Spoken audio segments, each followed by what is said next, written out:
7 kebiasaan yang dilarang. Mencela makanan.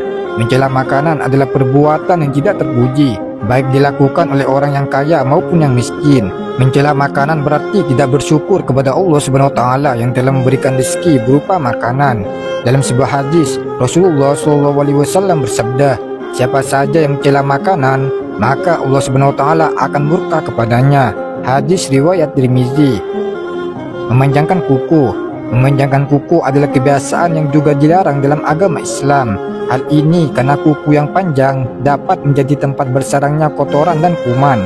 Dalam sebuah hadis, Rasulullah SAW bersabda, perintahkanlah anak-anak kalian untuk memotong kukunya, karena jika kukunya panjang, maka setan akan bersarang di dalamnya. Hadis riwayat Abu Daud.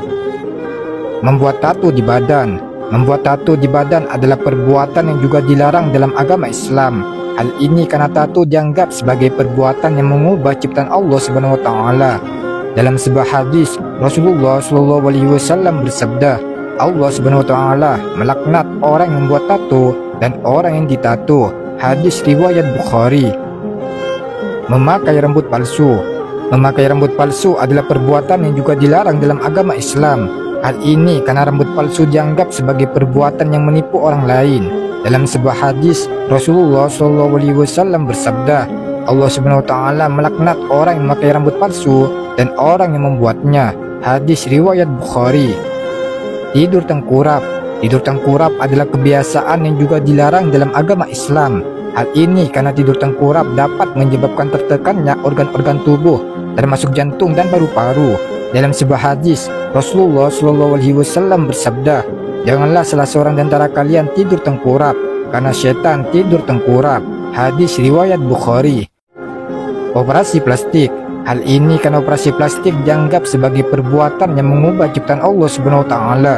Dalam sebuah hadis, Rasulullah SAW bersabda, Allah Subhanahu wa taala melaknat orang yang mengubah ciptaan Allah Subhanahu wa taala.